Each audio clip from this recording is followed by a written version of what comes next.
Okay, so let's do a quick recap as to what we did last time.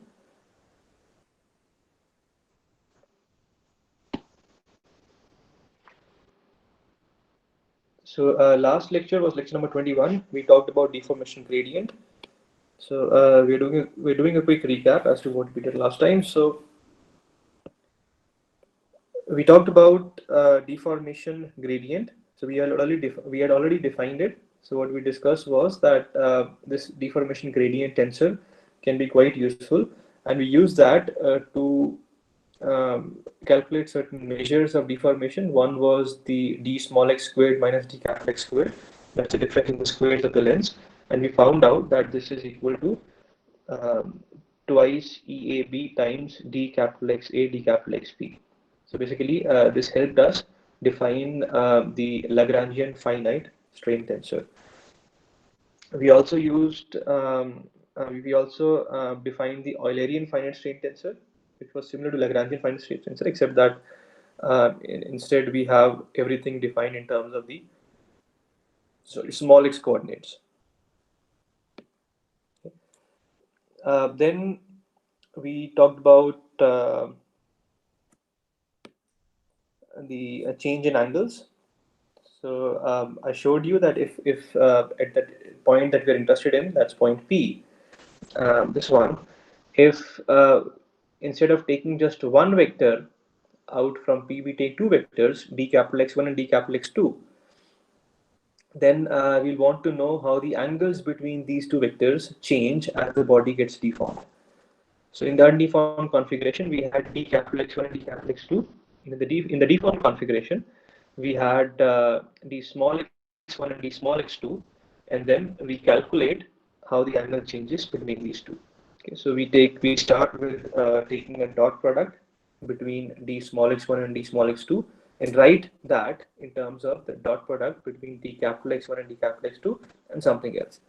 So finally, what we get is a sum of a term that contains the finite strain tensor, the Lagrangian finite strain tensor, and a term that contains the dot product between d capital X vectors.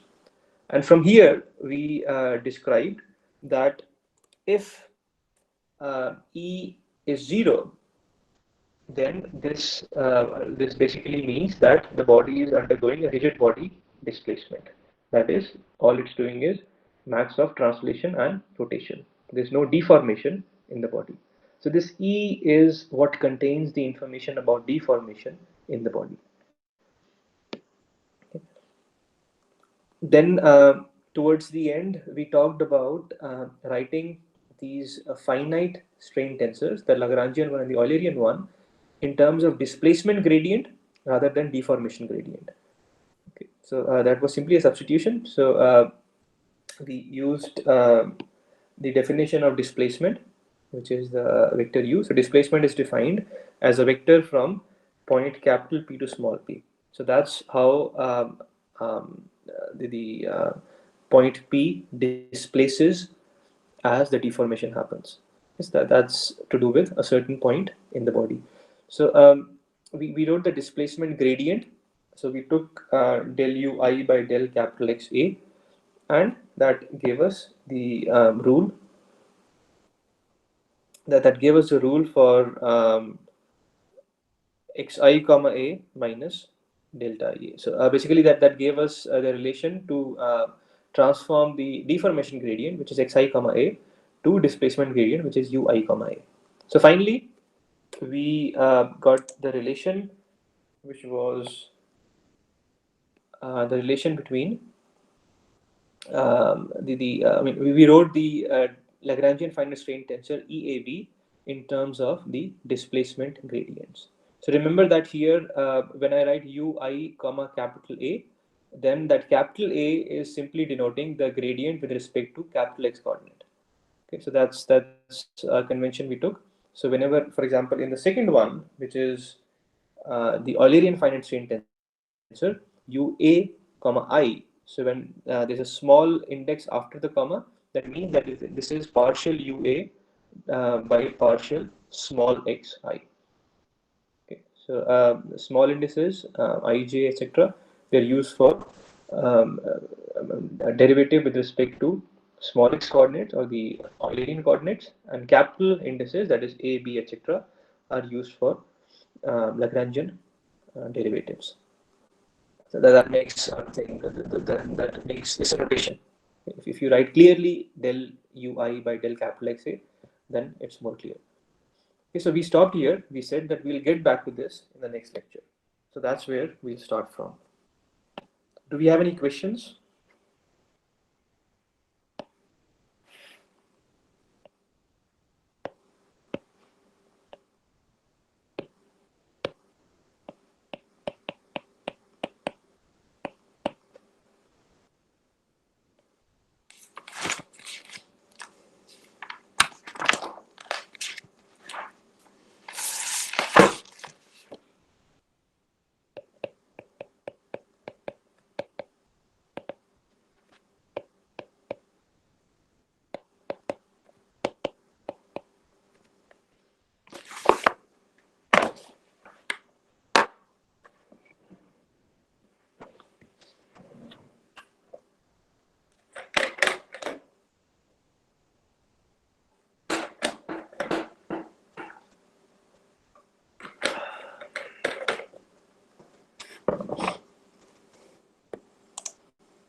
All right, so infinitesimal deformation theory. So in the previous lecture, we wrote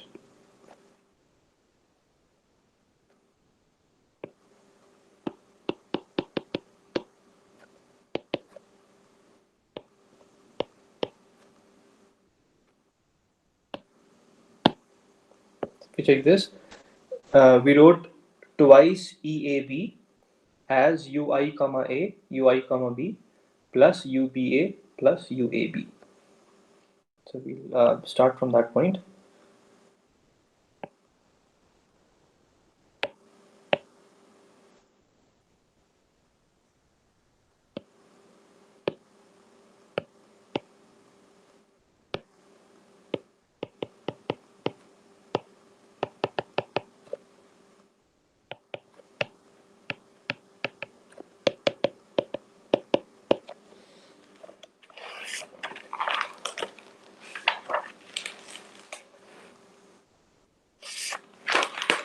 Okay, so that was the Lagrangian finite chain tensor. Now, what we do here is we say that the deformation is infinitesimal. Okay, in fact, what we say is that the displacements as well as the displacement gradients. So what we have here are displacement gradients. So the infinitesimal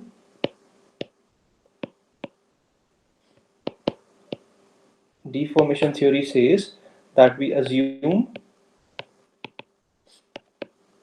that displacements, that's the displacement is, remember, the vector that goes from p to small p. So that's when the body gets deformed, the distance, the distance that, the displacement, if you take the magnitude of displacement, the distance that the point p travels is small.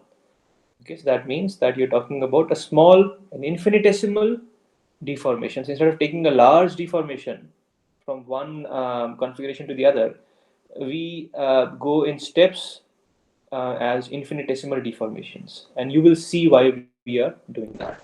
So we assume that the displacements and displacement gradients are small. Okay, so that's an assumption we have.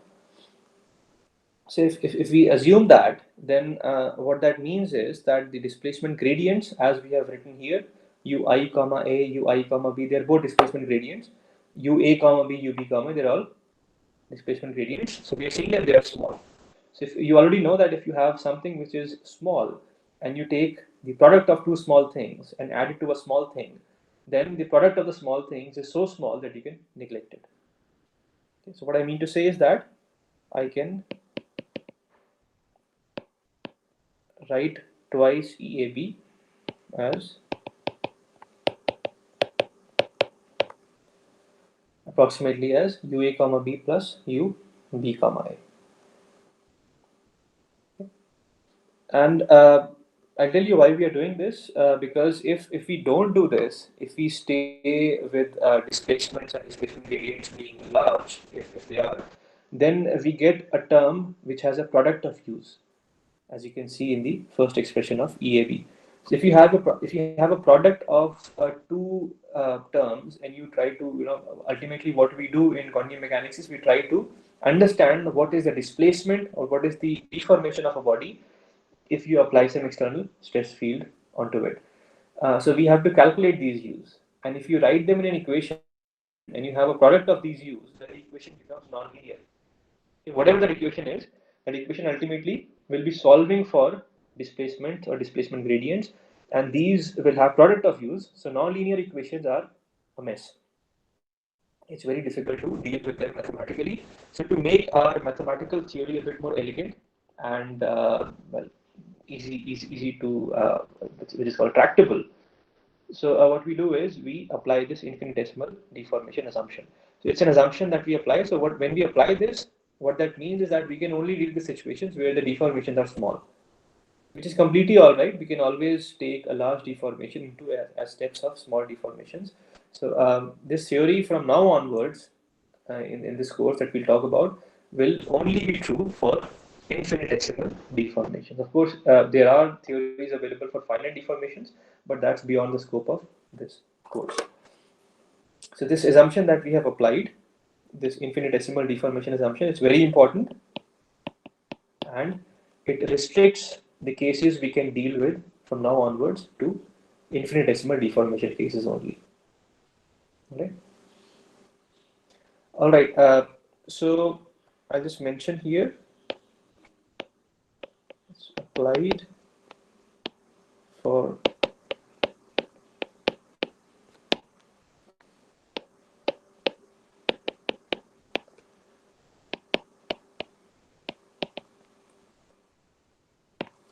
keeping the equations tractable, the mathematical equations.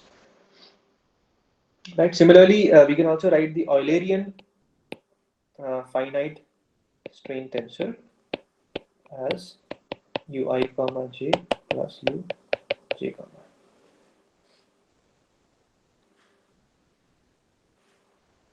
Okay. So what you do? So what we call these terms, these expressions are called linearized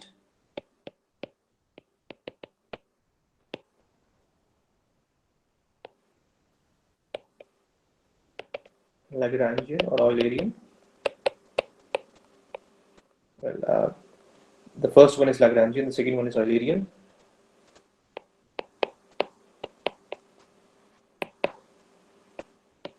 Okay, so the word linearized refers to the fact that we have removed the nonlinear term in the expression for the Lagrangian and Eulerian finite string tensors. Now they're not finite anymore, they're infinitesimal, because we already have stated that it's an infinitesimal deformation that's happening here. Okay, so there's one more thing that we can understand here.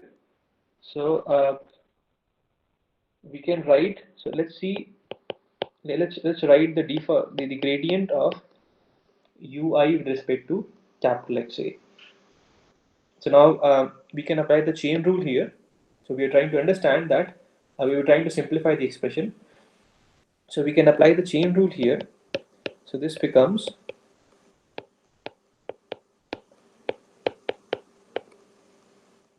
the following expressions. Remember that Einstein rule is still valid here. So there's a summation on k in this term. Okay, so ui, the displacement, is a function of small x1, small x2, and small x3, which are all functions of capital XA. Well, capital X1, capital X2, capital X3. So we can write the derivative of ui with respect to capital XA as del ui by del small xk times del small xk by del capital XA. This is using chain rule.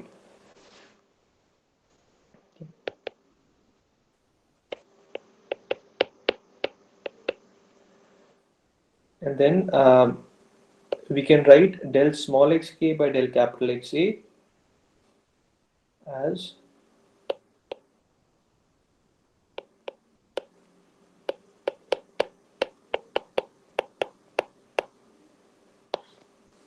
this. How do we get that?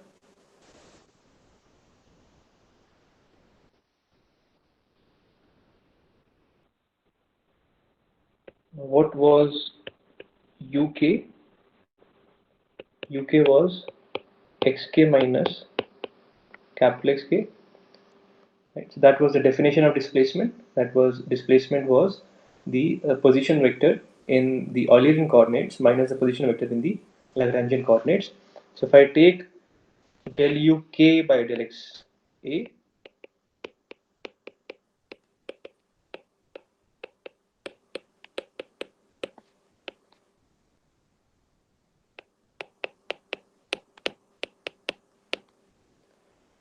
comes this. And we already know that del capital Xk by del capital Xa is delta Ka. Okay, so we have used this rule to write the above expression.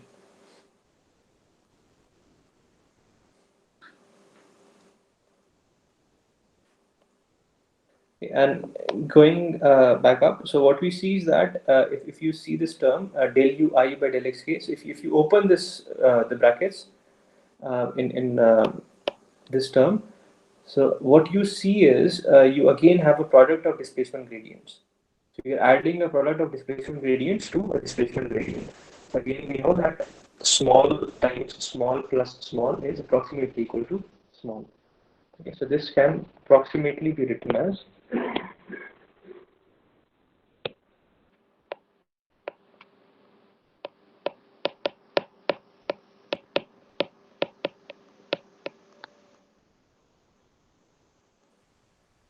so I'll summarize the whole expression here.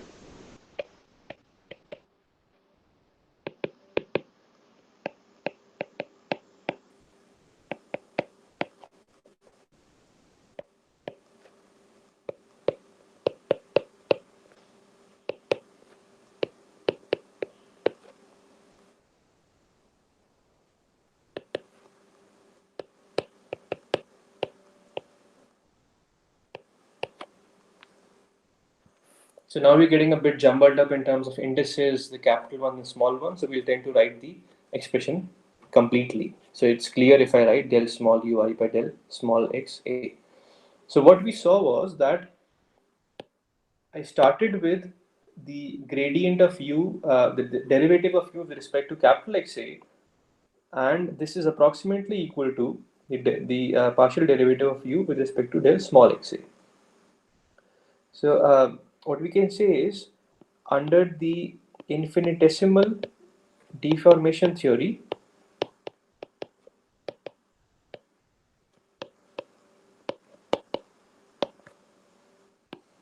del ui by del capital Xa is approximately equal to del ui by del small xa. So what that means is it doesn't matter with which coordinate you take the derivative, they are approximately equal. It's a very important relation. So it tells us that um, we are all right to take the derivatives with respect to capital or small. It doesn't matter as long as the infinitesimal theory is valid. Of course, this is true to the first order of approximation because we have neglected the product of displacement gradient terms.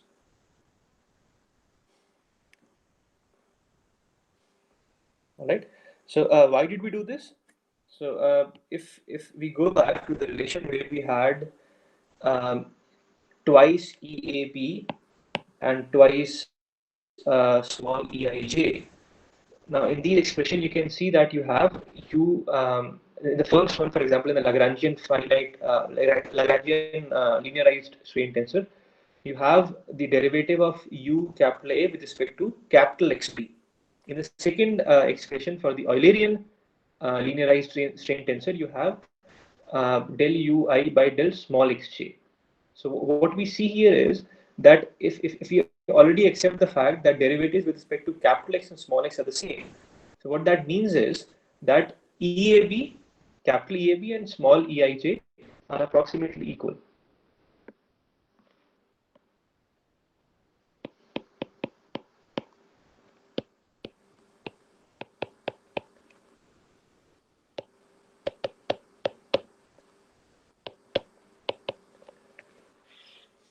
use these deltas just to make sure that we can keep I and j as the indices for small e. You could have replaced that by a and b, and then it's you don't require the deltas. Okay, so under this infinitesimal deformation theory, we can also write this.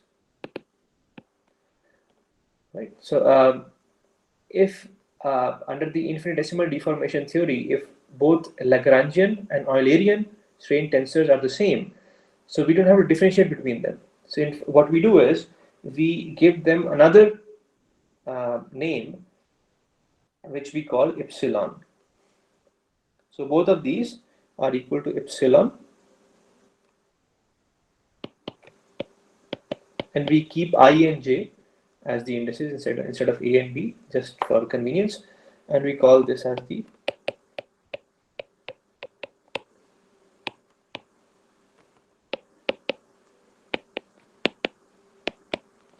infinitesimal strain tensor. Okay, so finally what we have done is we have come up with one metric for measuring the strain in our infinitesimal deformation theory being valid. It's called the infinitesimal strain tensor.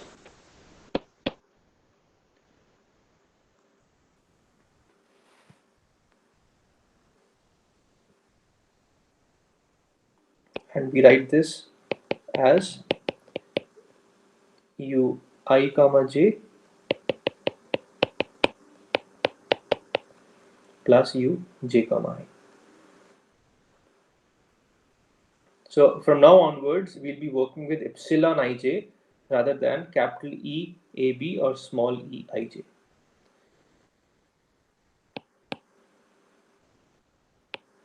So that's our infinitesimal strain tensor. Okay. Is this clear?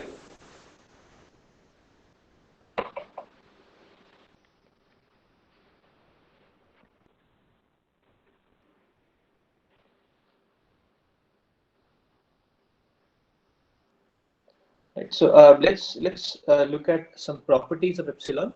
So it's a very important stage, this one. So we have successfully defined the strain tensor. It's as important as defining the stress tensor, because ultimately your equations will be linking your stresses to strains, the way in classical mechanics you related your forces to accelerations. Okay, so this course is all about relating stresses to strains. That is, if you apply some external force field or stress field, what is the deformation that the body experiences? Or in fluid mechanics, you have the rate of change of time rate of change of strain, sorry, which you call the strain rate. Because in fluids, what you see is that the bodies keep flowing. So you see a continuous deformation happening with time. So we use the metric strain rate. But we'll work with that later. So it's a very important point in continuum mechanics where we have successfully defined the metric for motion or deformation that's called strain tensor. The infinitesimal strain tensor, to be specific, because we are assuming that the body has deformed infinitesimally. So we looked at the body just now, and then we looked at the body just an instant later, and we use our theory of mechanics to find out how the body deforms from that instant to the next instant. Okay, so some properties of this strain tensor. Now you can see it's symmetric. Okay. Now it's symmetric by definition. So epsilon ij is defined as u I comma j plus u j comma I. That's how ui comma j, if that's a tensor, then you are taking the tensor ui comma j plus transpose. That's the symmetric part of that. So epsilon ij is by definition symmetric. Now sigma ij, which was the stress tensor, was symmetric because of the law of conservation of the law of conservation of angular momentum.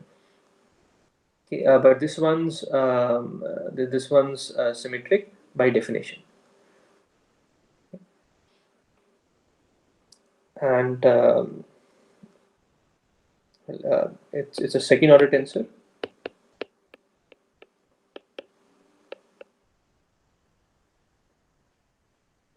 So if you have a symmetric second order tensor, then the discussion on eigenvalues or principal values and principal directions is valid here as well. So we can define the principal values and principal directions of epsilon. So I'll not repeat the mathematics of it because we already have discussed this twice. One was in the background mathematics where we talked about eigenvalues, eigenvectors. Once we talked about the stress properties. So it's simply mathematics. So we'll not repeat that discussion on eigenvalues and eigenvectors. But you should know that you can write in the principal coordinate system.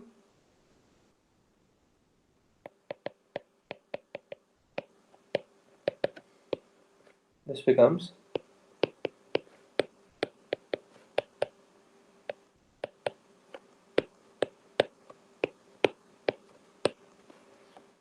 so if you find the principal directions of epsilon and you transform the epsilon into its principal directions, then what you get is a diagonal matrix, which is nothing but the matrix of eigenvalues. Epsilon 1, epsilon 2, and epsilon 3 are the three eigenvalues of epsilon in this case. Okay, so we'll not go into more details here. We'll continue with the discussion on the strain tensor. So now that we have defined the infinitesimal strain tensor, it's important that we understand. So the strain tensor will have it's a second order tensor. It has 9 terms in it. We must understand what these 9 terms are geometrically. I mean, of course, these are 9 numbers, but remember that when we define stress, which had 9 components, we tried to understand what these components are. So we understood that the diagonal terms denote some sort of normal traction components on the 3 principal planes, on the 3 Cartesian planes, and the non-diagonal terms represented the shear traction components in the Cartesian planes. Okay, so we must have an understanding as to what the terms of epsilon actually mean geometrically. So that's what we'll do now. So we'll call it the interpretation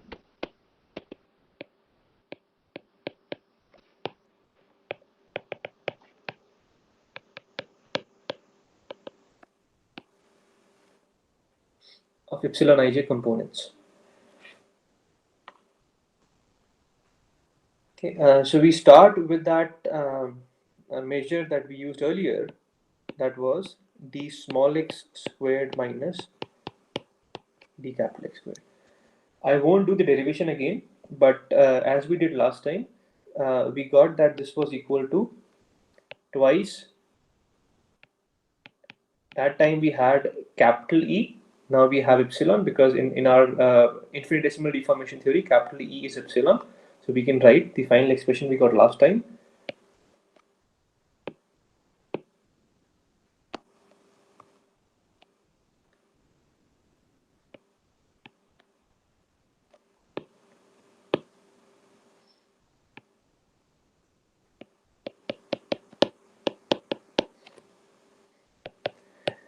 Which in the symbolic notation we wrote as d capital X vector dot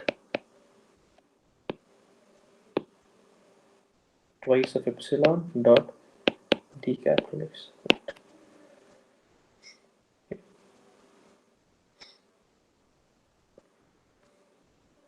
Okay, now remember that some people confuse that it's an infinitesimal deformation, so d capital X vector is the same as d small x vector. That is not true.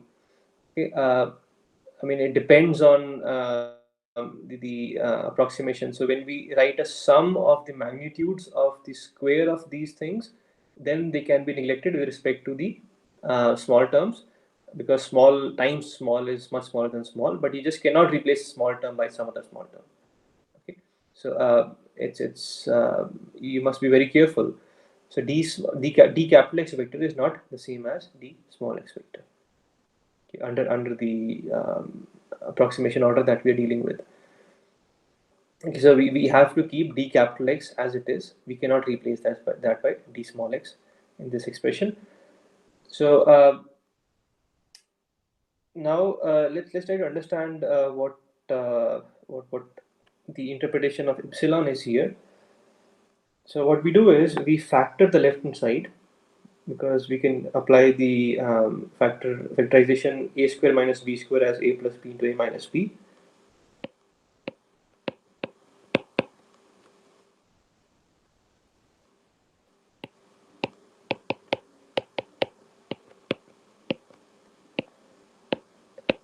And we divide that by d capital X squared. So on the right hand side, what you get is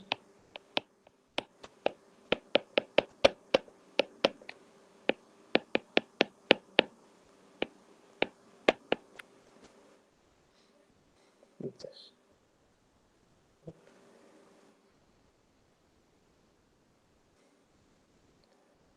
Now this term here,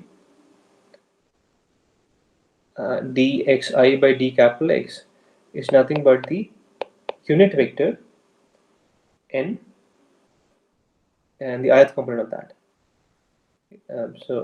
A vector divided by its magnitude is a unit vector in that direction. And since we're talking about the ith component of that, so that's the ith component of the unit vector. Similarly, this term is the jth component of the unit vector in the d capital X direction. Now remember that d capital X direction is again the same. So nothing has changed in terms of definition. So we still have a point P and a point capital Q, and we defined d capital X vector. So we are interested to find the strain field or the strain value at point P. So we take these points around P and try to find out how they deform. So d capital X vector is a vector starting from point P to some point Q, which is close to point P. Right. So these the n hat vector is in the d capital X direction, but it's a unit vector. And now you see that you have d small x plus d capital X by d capital X. Now this can be replaced. This can be approximately replaced by 2. Okay. So you have two terms which are close in magnitude, and remember that this is being multiplied by the difference of these two. So when you do that, then you can replace d small x plus d capital X divided by d capital X as approximately 2. So d small x and d capital X without the vector sign are magnitudes of the vectors. Okay, so in the infinitesimal deformation theory, this can be written as approximately as 2. So when we apply these approximations, what we are left with is this.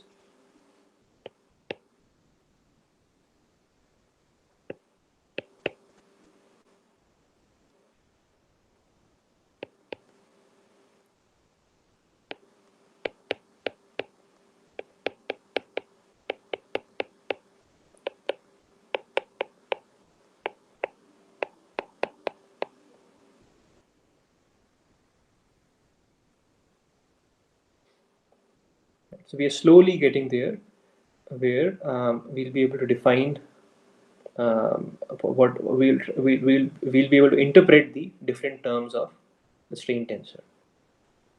So what we've done is we have written d small x minus d capital X divided by d capital X as n dot epsilon dot n, where n is a unit vector in the d capital X direction, not d small x, in the d capital X direction. Okay.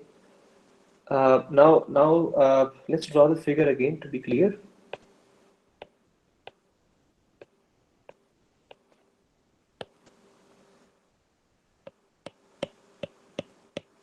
You have the undeformed configuration, and then you have the deformed configuration. You have a point P and a point Q.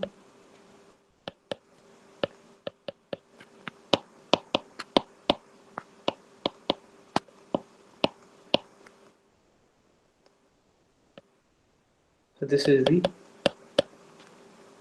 n hat vector in this direction.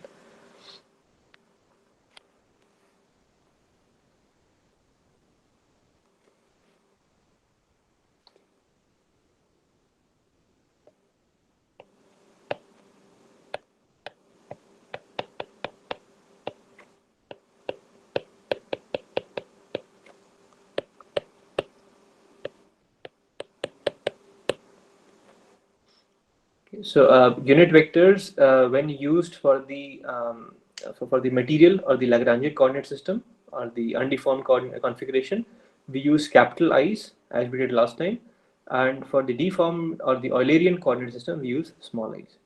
Okay, they can be the same, which they are in this case, but sometimes we can define them in a different orientation. Okay, so what that means is that when you are referring to vectors in the undeformed configuration, which we use capital N instead, then you tend to write capital N in terms of its components, where the unit vectors are capital I2, and capital I3. That is, you tend to write your vectors in the undeformed configuration as a linear combination of capitalize, or as we did last time, instead we'll use an AIA, where capital letters denote the indices in the undeformed configuration. Okay, it's a bit tricky because we have two different coordinate systems which can be translated with respect to each other, which can be rotated with respect to each other. But as you get more comfortable with this theory, you'll understand the difference between the two. Okay. All right. So what we do is, so I'll just summarize the expression we got earlier, because we still haven't interpreted the terms of epsilon.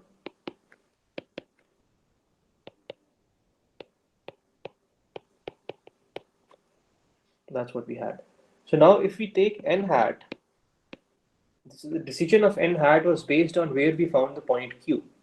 Remember, point Q is a point which is close to capital P in the undeformed configuration. Now, where we take it depends on our choice.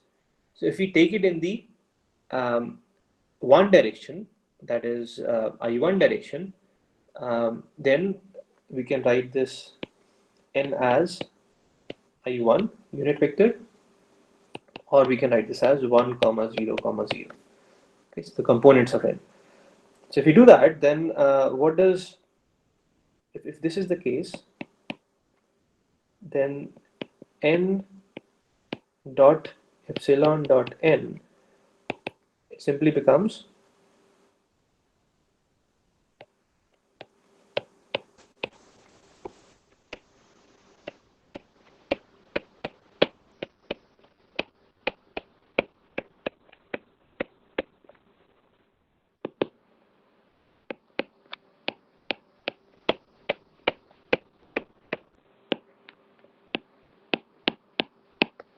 like this. So remember that we are taking a special case. So there's an if here. So if n is equal to I1, then n dot epsilon dot n, if you simplify this, that simply becomes epsilon 1, 1. So this first matrix or the array is 1 cross 3, this is 3 cross 3, this is 3 cross 1. So that one term that you get is simply epsilon 1, 1. It's actually quite easy to see. I didn't have to write them in an expanded form. So if your n hat is I1, that is, you chose the capital Q point in such a way so that PQ vector was in the one direction, then n dot epsilon dot n is simply epsilon 1, 1. So now we understand, now we can interpret this, and the left hand side of the expression we had here was d small x minus d capital X by d capital X. That's the percentage change in the length of the vector as the vector gets deformed, as the body gets deformed.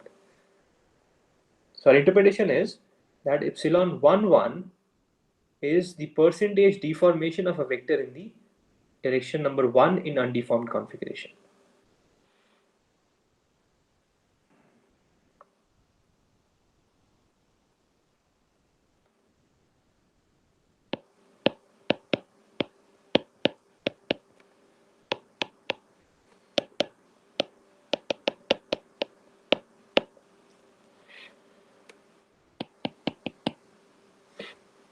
Okay, so I won't write the statement in words. I'm writing that mathematically. So, well, it's easier if I write the other way around because I'm trying to interpret epsilon 1, 1.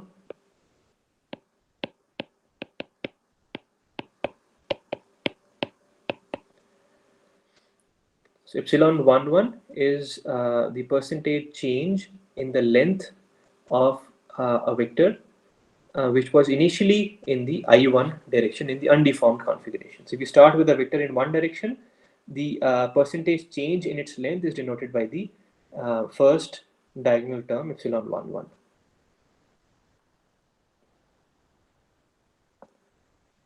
So I can write a general statement now.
All right. Now let's go back to the definition of strain as we learned earlier. The definition of normal strain that we learned in our high school. So you learned that normal strain is if you pull a body, then the normal strain is uh, the percentage change in the length of the body in the coordinate directions. If you have an x direction and you pull the body, you apply tension or compression in the x direction, then the normal strain is the final length minus initial length divided by the initial length. That's a percentage change in the length of the body in the normal direction. So that's pretty much what normal strain means. Okay. So normal strain. So in this case, we started with a body. We started with three directions as the coordinate directions: I1, I2, and I3. So the rate of change of length in the I1 direction is called the normal strain in that I1 direction, and that is what is the diagonal term of the infinitesimal strain tensor in that direction. Okay, so that's a general way of stating this above statement.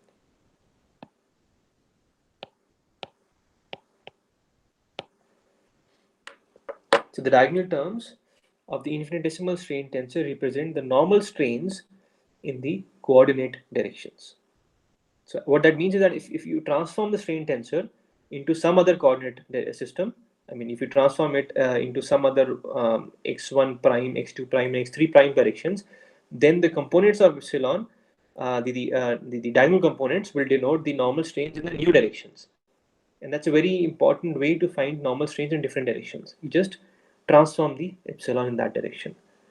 And transformation rules are something you understand very well now. Okay. So I hope that interpretation of the diagonal terms of epsilon is now clear. So if the diagonal term is 0, what that means is that there is no normal strain in the coordinate direction the way we have chosen them in the undeformed configuration. And, and that's the interpretation here.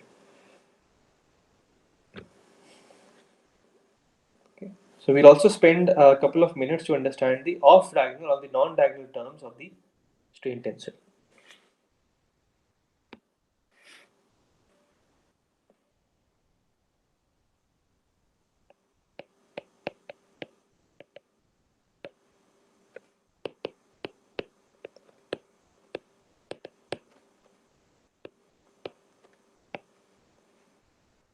So for this, we do the same thing we did last time. We start with two vectors because when you want to interpret the off-diagonal terms, as we interpreted earlier for the Lagrangian finite strain tensor, what you do is you start with two vectors.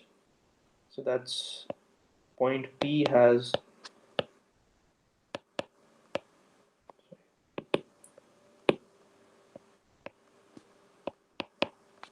two points around it, Q and R.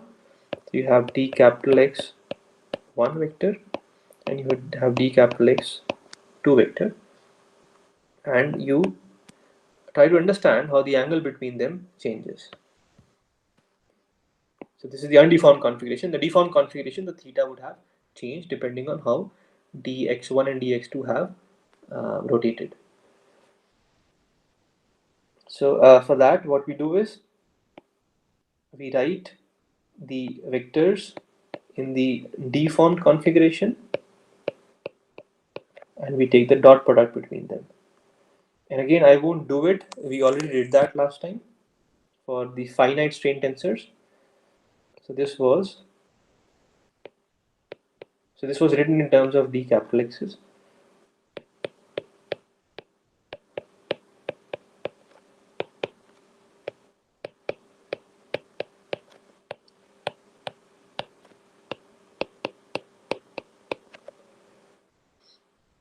Remember that this is how we defined it. If epsilon or capital E is 0, then all we have is a rigid body displacement. Okay, so that's the same expression we had earlier, except that we have replaced capital E by epsilon here in the infinitesimal deformation theory. So we'll start from this point. Now there's another thing that we will choose. So we will say let our d capital X1 and d capital X2 be perpendicular to each other.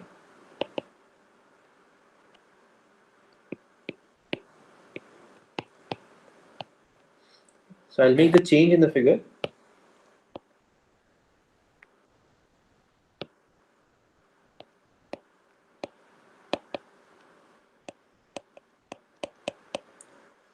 So we start with the situation where d capital X1 and d capital X2 are perpendicular to each other. Remember that points Q and R are points we can choose because we want to understand the motion or the deformation at point P.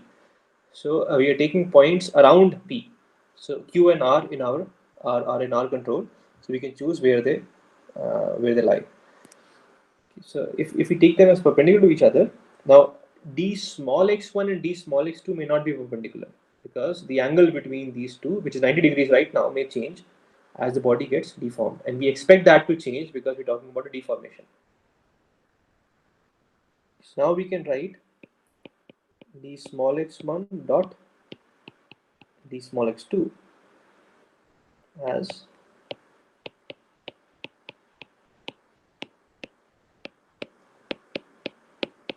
so the first term d capital X1 dot d capital X2 is 0 because they are perpendicular to start with.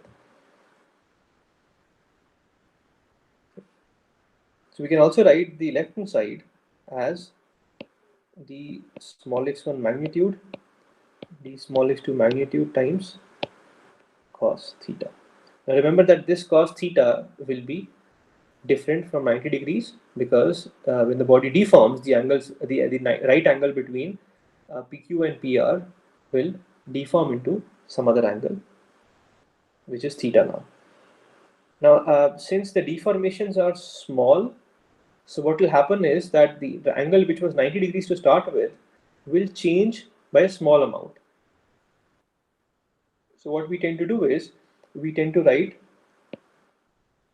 theta as pi by 2 minus gamma. So what we are saying is that the change in the angle is only, the small change in the angle is only gamma.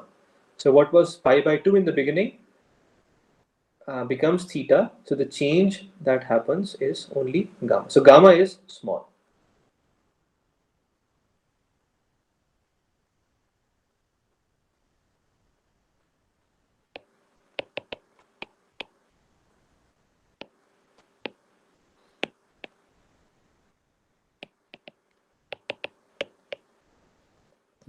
let's see if we can actually draw that here.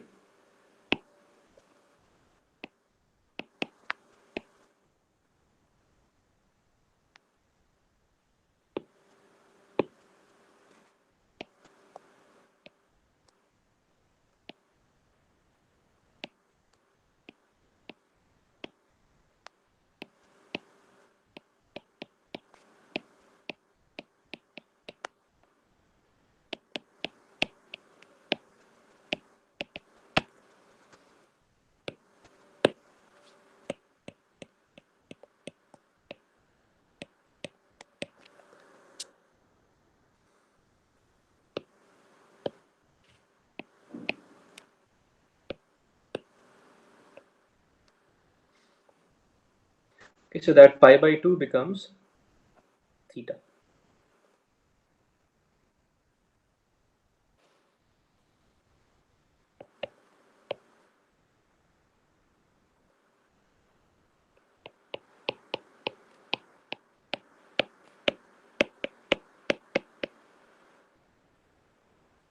All right, so we're getting there.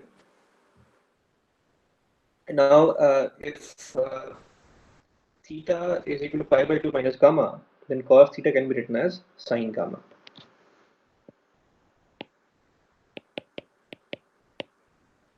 And sine gamma, if gamma is small, is approximately equal to gamma, because gamma is small as the deformation is small. The change in the right angle is small. So using all these, we can write the left hand side as d small x1, d small x2 times gamma is equal to d capital X1 vector. Yes.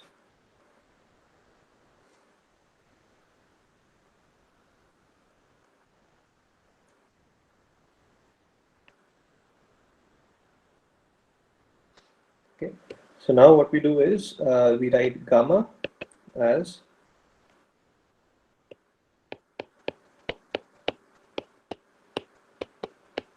the smallest one magnitude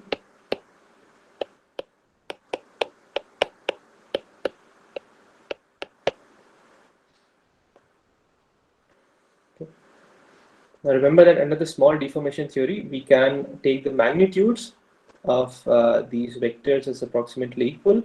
So we can comfortably replace these small x's in the denominators as capital X. The magnitudes are approximately equal. So what we get is finally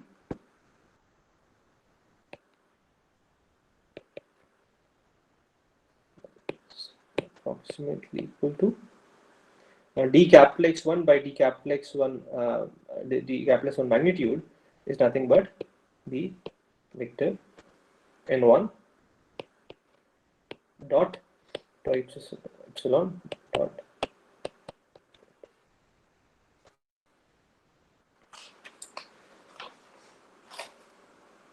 So where n1 and n2 are unit vectors in the initial direction that you started with. So one was like this and one was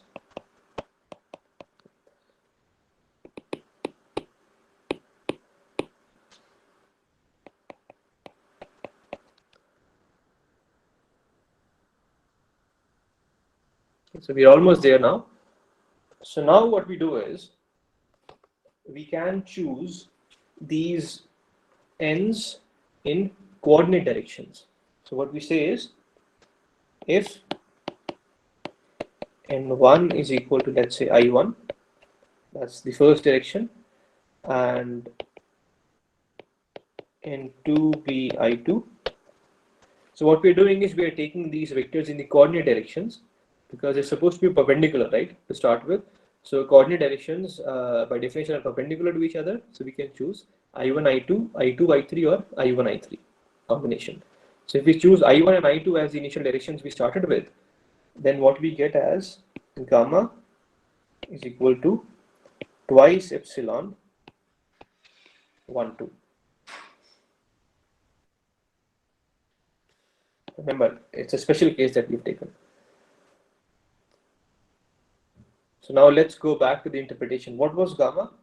Gamma was the change in the angle of the right angle that we started with.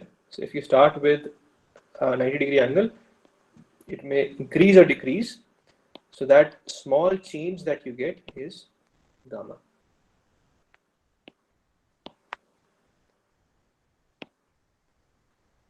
Okay, so this is theta.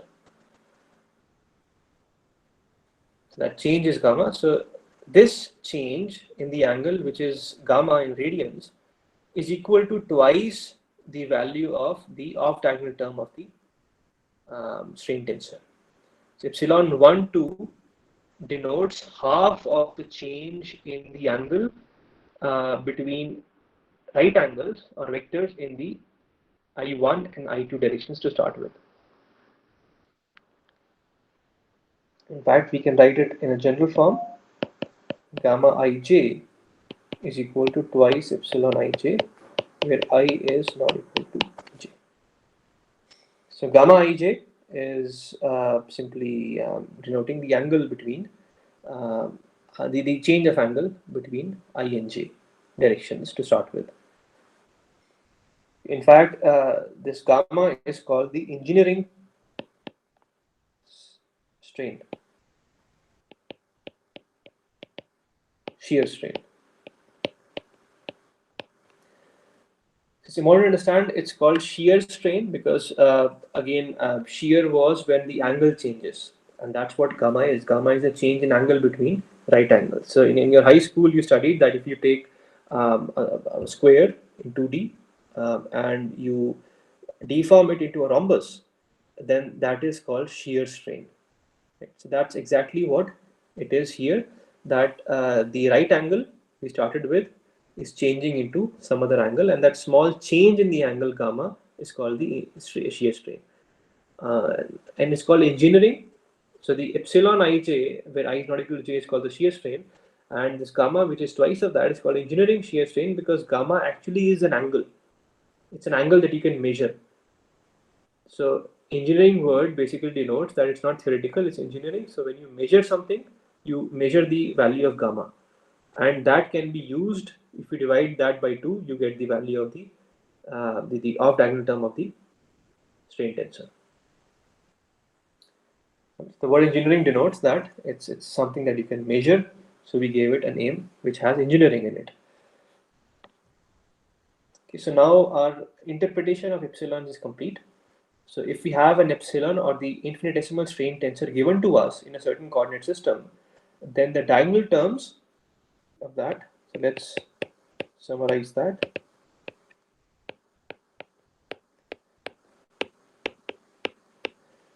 So the diagonal terms will denote the normal strain in the coordinate directions. So if you take the coordinate directions in the undeformed configuration, it tells us how much is the body straining in the normal direction. That's the change in length upon initial length in the normal directions. If it's positive, that means the body is elongating in the coordinate directions. If it's negative, then the body is compressing. Now, of course, you can have one of these or many of these is positive or negative. That depends on how the body is um, increasing or decreasing. So it can happen that the body increases in length at direction 1 and decreases in direction 2 and so on and so forth. It can also increase or decrease in all directions. That's called overall the body's volume is changing if it's increasing or decreasing. And the off diagonal terms, the shear, so sorry, the shear strain terms, they denote the they denote twice of the angle. No, so that they denote half of the angle change between coordinate directions to start with. So we write that as gamma 2 by 2. So I'm simply replacing epsilon ij by gamma ij divided by 2.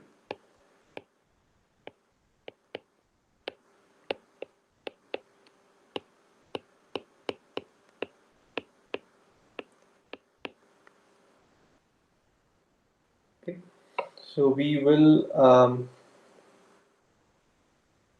stop here. and we'll start from this point later. Now, please, it's okay if these ideas are a bit too complex right now, because the only reason is because we're defining so many new things, then you tend to get boggled down. But what you can do is you can start, you can read it yourself from the book or from the notes slowly, and try to absorb everything, and then try to summarize that what you have learned in general, rather than going into derivation of each and everything. Try to summarize the whole discussion, and then things will be very clear. Okay. Do we have any questions before we stop?